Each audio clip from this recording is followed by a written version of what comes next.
So magana zan yi akan wannan case din Ibrahim Traore na Burkina Faso da ƙasar Saudiya. Dan Allah dan Annabi malamanmu ku daina misleading mutane. Ku daina misleading mutane akan siyasar duniya, ku yi mixing ɗinta da addini. Na rantse da Allah kuna misleading ɗinmu. In fact ma ina ruwan malaman Najeriya da case din Burkina Faso. Me ya haɗa mu da case din Burkina Faso? Shugaban ƙasa ya ce baya son abu a ƙasar shi. Dole ne ya ce wa kar a fitan mai da 'yan ƙasa su je wata ƙasa su yi karatu. Dole ne baya so, soja ne ba demokuraɗiyya ba ce, ya ce baya so, sai a bar shi. Yanzu za ku je South Korea ta kudu a yi musu wannan abun? Shugaban ƙasa ya ce ka a fitan mai da mutane karatu, ku ce dole sai an fitar, ko kuma ku zagi shugaban ƙasa?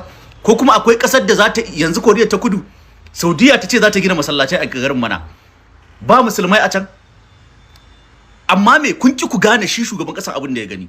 Ko kai aka zo kana irin kadamin da ake nema a tumɓike ka, a karya ka, aka ce ma za a gina ma masallaci 1000 a ƙasar ka, wallahi tallahi kai ma ka san akwai alamar question mark. Ni na fi ganin ina zargin Saudiya ma ana so a amfani da ita ne dan a karya wannan gwamnatin. Mutane su sha wahala su yi liberating ƙasar su, ku kuma kawai ku zo ku ce wai dole sai an yi abu. Ina su Thomas Sankara da suka kafa ƙasai duk sun mutu. 'Yan ƙasar mutane su sha wahala su kafa ƙasar su, ku kuma ku zo ku ce wai dole ga abin da za a yi. Yanzu ma ni abin da ya fi damuna, malaman Najeriya ina ruwanku?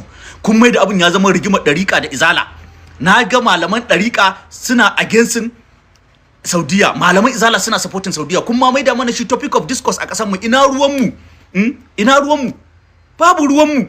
Shugaban ƙasar ya ce baya so a gina mai masallatai, kuma ga hujjojin da ya faɗa. Ya ce in Saudiya tana so ta taimake shi, ta gina mai makaranta, ta gina mai asibiti, ta gina mai makarantu. Kuma ko ni ne nake shugaban ƙasa na mulkin soja, haka zan ce musu. In suna so su taimake ka, ba masallaci bane wallahi. Ko mu a nan ƙasa abin da yake damun mu shine mutane gani suke a masallaci ake bukata. Wallahi ba masallaci muke bukata ba, gina al'umma muke bukata. Sai kaga mutum ya gina masallaci na miliyoyin kuɗi, kuma ga ƴan uwan shi ma marayu wasu suna jin yunwa, bakotansa ba su da abinci. Ba masallaci ake bukata ba. Farko addinin musulunci ba masallaci bane, al'umma ce, humanity ne wallahi. Ko annabi humanity yake cewa, ummati yake cewa wallahi. Bai ce masjid ba, ummati, al'umma ya fara kira. Haka in ya tashi gobe kiyama al'umma zai fara kira. Amma ku wai akan masallaci kun zo kun mai da abin ma ya koma tsakanin ku da rigimar dariƙa da izala. Su wancan su ce kaza kaza. Na ji wani malami ma yana cewa wai ai har a ga musulunci abu, jami'ar farko ba a Morocco aka fara gina ta ba. Ai ina kaga wannan tarihin? Waye gaya ma jami'ar farko a duniya a Morocco aka fara gina ta? Islamic civilization kake magana. A Spain Islamic civilization ya fara. Bayan an danyi rikicin tabi'ai da sauransu, an gama daulolin tabi'ai da waye da sauransu, akwai musulman da suka bi ta Damascus suka tafi Spain, suka je suka kafa Al-Andalus. Akwai Tariq bin Nasser, duk ɗalibin tarihi ya sani cewa su suka je suka kafa suka fara kafa addinin musulunci a Spain, a gurare kamar su Elif, Cordoba da Barcelona. A lokacin babu Madrid ma a city na Spain. Ko yau in ka je Madrid akwai wani da ake cewa Jabal Tariq. Zaka ji yan Spain suna cewa Jabal Tariq. Shi wannan Tariq din sunan shi ne a Madrid yau ake cewa Jabal Tariq. Su suka fara kafa civilization. Anan ka samu su Musa al-Khwarizmi, anan ka samu su Ibn Sina da waye, amma ka ce wai a Morocco saboda kawai aqidar ka kai yan Morocco, ka ce wai a Morocco aka fara university. Waye ga ma ta yaya? Cordoba University was there. Shekara nawa? Tun 7th century aka je aka kafa civilization. Ku daina misleading mutane. 'Yan ƙasa sun ce ba sa so a musu abu, shugaban ƙasar ya ce baya so shikenan. Soja ne ba demokuraɗiyya ba. Baya son masallaci a ƙasar shi. It's fine. Saudiya kawai sai soja su gina ma masallaci guda 1000. Kai ka ce haka ne? Ka san mulkin soja kake ana nema a karya ka? Ai ko ni ne nake shugaban ƙasa a nan ƙasar, wallahi Saudiya ta zo ta ce za ta gina masallaci sai na hana ta.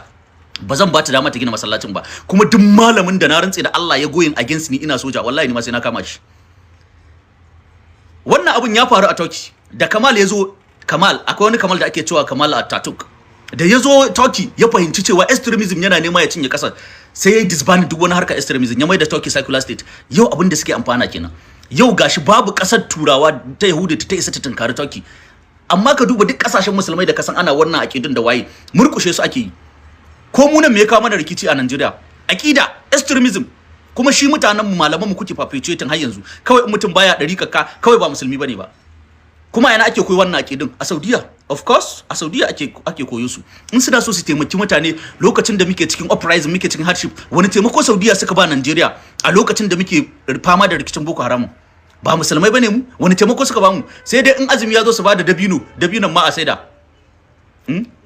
Wannan ba shine way out ba. Wannan ba way out bane ba. Kuma masallatan nan da kuke ta claiming a gina ko anan Najeriya an gina masallaci ba rigima kuke ba. Kun yi rigima a sabuwar gandu akan masallaci. Ko kwanan nan an yi rigima da Bini Usman akan limanci. Masallacin sharaɗa aka gina na jikin office din Daurawa kun yi rigima. Haka kuke so yanzu aka zo aka gina masallacin 1000 a Burkina Faso.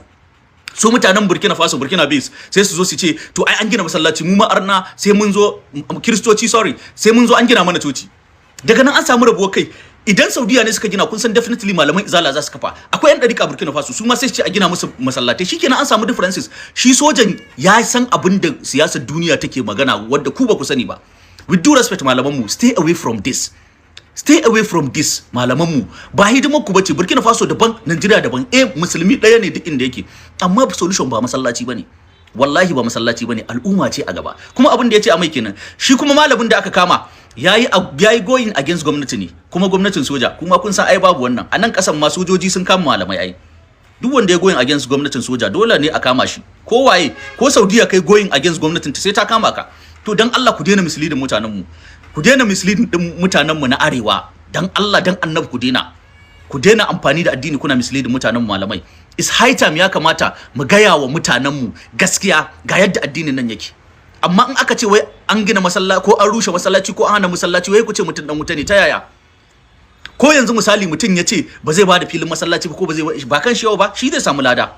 Ba dole bane ba. Ko kai yanzu wata kasar ta zo ta ce ma za ta gina ma masallaci 1000 a kasar ka dan Allah dan Annabi akwai kashin gaskiya a ciki. Masallaci 1000 ku bada abinci mana, ku gina asibiti mana, ku gina makarantu mana, ku gina titi, ku ba su waye da sauransu. Amma kawai ku zo ku ce ku kuma malaman mu na kasar nan kun mai da abin ma ya zama fada tsakanin ku tsakanin dariƙa da izala. Ɗan izala suna bakin saboda Saudiya ne, ɗan dariƙa suna against saboda Saudiya ne. Habba ta yaya? Dan Allah dan Annabi malamai with due respect ku daina misleading din mu. Ga mu nan aqida extremism yana nema ya cinye mu. Gani miki a kawai balarabe shi kadai ne.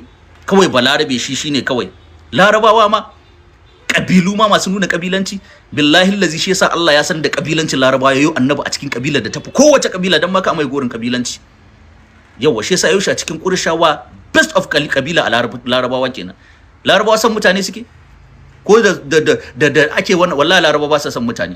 To dan Allah malaman mu ya kamata dan Allah dan Annabi ku bar wannan rigima. Burkina Faso tsakaninsu da Saudiya ne suke abin su. Ku kyale su je su. Shi shugaban kasar ya san abin da ya gani ya hana a gina mai masallaci 1000. Kuma ni ma ina goyon bayan shi kai ya bari kai ya sake ya bar Saudiya ta gina mai wannan masallacin. Billahi allazi zuwa za su kafa malamai su zo su kafa yan akida zafi su zo su ta har su haifar mai da rikici a kasar.